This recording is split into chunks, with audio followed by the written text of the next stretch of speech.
17. 남편 세례받는 것이 소원인 시한부 암 환자의 황당한 믿음. 시한부 삶을 살고 있는 한 중년의 여자 암 환자가 가장 바라는 것은 남편이 세례받는 것이라는 간절한 소망을 내비쳤다. 그래서 아내를 사랑하는 남편은 살아있는 아내의 소원을 들어주기 위해서 세례를 받았다고 한다. 그래서 그는 물론 아내도 마음이 놓인다는 고백 속에는 비록 이 세상에서는 헤어지지만 죽고 난 후에는 다음 세상에서 다시 만날 수 있다는 희망이 있기에 그나마 안심을 하는 눈치이다. 그러나 이러한 안타까운 사연을 듣다 보면 그들의 절박한 심정을 이해하면서도 참으로 씁쓸한 심정은 어쩔 수 없다. 그들의 소망처럼 세례를 받으면 구원을 받고 하늘나라에서 다시 만날 수 있다면 얼마나 좋겠는가마는 성경에 따르면 그런 일은 일어날 수 없다고 말씀하시기 때문에 그렇게 믿고 행하는 사람들에게는 참으로 안타까운 일이 아닐 수 없다. 교회사를 통해서 돌아볼 때 침례라는 단어가 세례로 둔갑한 이후 아직도 그 논쟁은 그치지 않고 있으며 주님 오시는 그날까지 이어질 것이다. 침례는 교회사에서 가장 많은 이단교리를 만들어냈으며 수많은 그리스도인들, 특히 성경대로 믿는 사람들을 세례를 거부하고 다시 침례를 받았다는 이유로 6,700만 명을 죽이는 엄청난 일들이 기독교라는 탈을 쓴 카톨릭에 의해서 자행되었다. 물에 잠기는 대신 물을 뿌려 침례를 대신한 세례가 AD 251년에 처음으로 유세비우스에 의해서 실행되었다.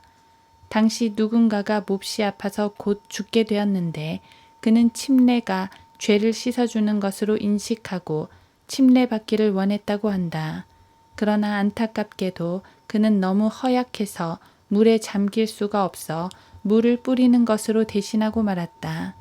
이 사건을 계기로 병상에 있는 사람들에게 물 뿌림으로써 침례를 대신하는 풍조가 자연스럽게 생겨나게 되었고 일부 지각 있는 사람들이 비난도 있었지만 어느덧 교회의 교리로 자리 잡고 말았다.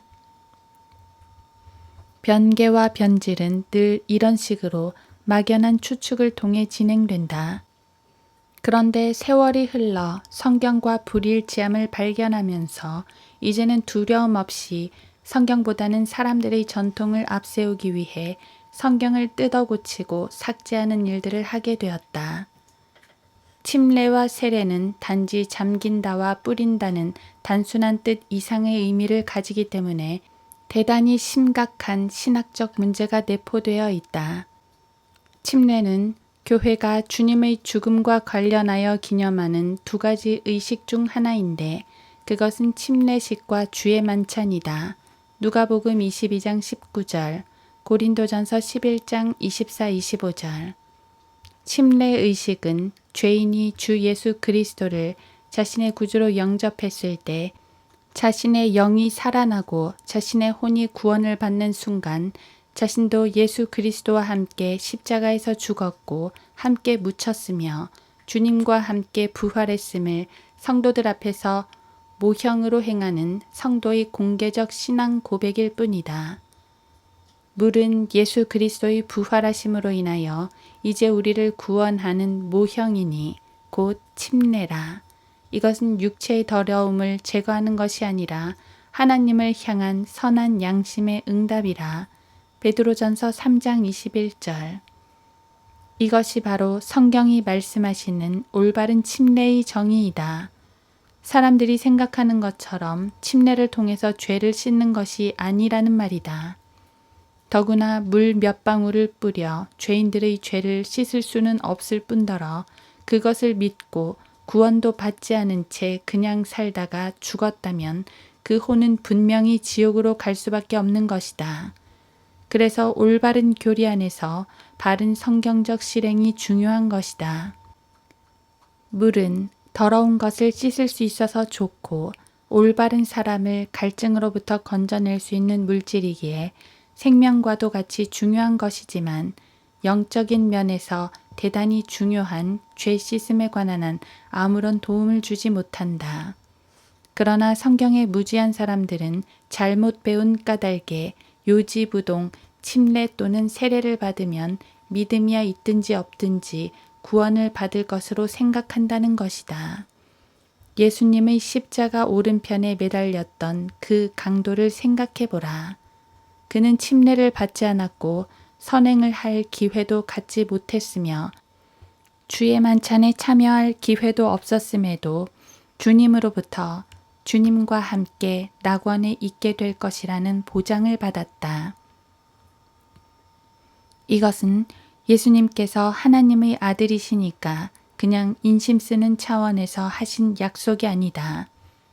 그때 그 강도는 율법과 은혜 사이의 과도기적 상황에서 예수님을 믿음으로 인하여 구원받은 인물인데 그는 구원받아 예수님의 약속대로 당시 지하에 있던 낙원으로 가서 예수님의 약속대로 그분을 만났을 것이며 그분이 자신의 피를 적용해서 그를 셋째 하늘로 데려가셨을 것이다.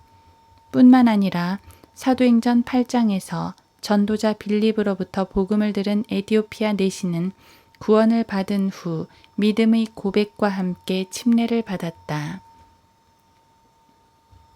빌립이 입을 열어 이 성경에서 시작하여 그에게 예수를 전하니라. 그리하여 그들이 길을 따라가다가 물이 있는 곳에 이르자 그 내시가 말하기를 보라 여기 물이 있도다. 내가 침례를 받는데 무슨 거침이 있느뇨? 라고 하니 빌립이 말하기를 만일 당신이 마음을 다하여 믿으면 합당하니라고 하니 그가 대답하여 말하기를 나는 예수 그리스도가 하나님의 아들이신 것을 믿나이다 라고 하더라. 그리고 나서 그가 마차를 세우라고 명한 다음 빌립과 내시가 둘 다 물로 내려가서 빌립이 그에게 침례를 주니라. 그들이 물속에서 올라오자 주의 영이 빌립을 데려가시니 그 내시가 그를 다시 보지 못하더라. 그러나 그는 기뻐하며 자기 길을 가더라. 사도행전 8장 35에서 39절.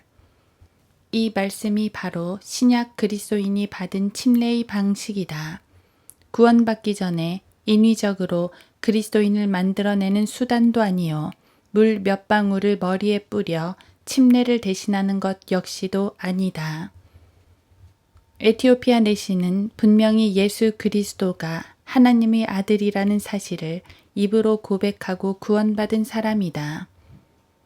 누구든지 예수를 하나님의 아들이라 시인하면 하나님께서 그 사람 안에 거하시고 그도 하나님 안에 거하느니라.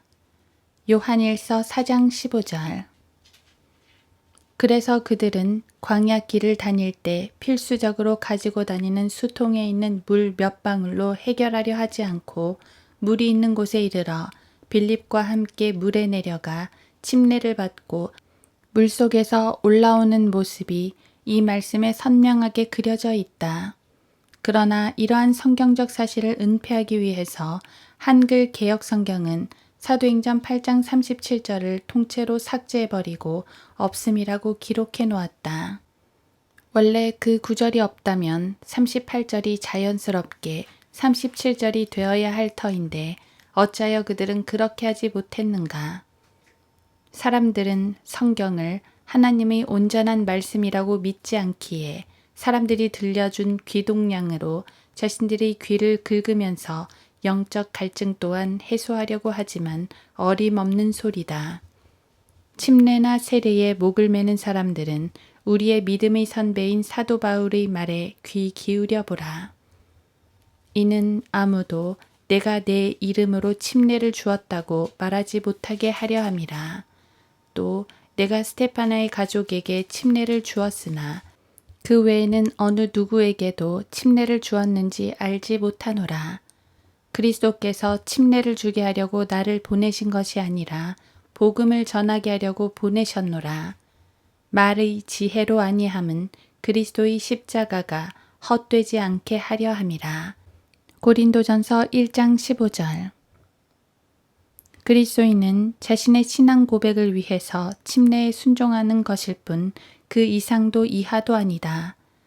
자신이 진정 하나님의 자녀라면 주님의 명령을 거역하면서까지 주님을 섬긴다면 참으로 우스운 일이 아니겠는가.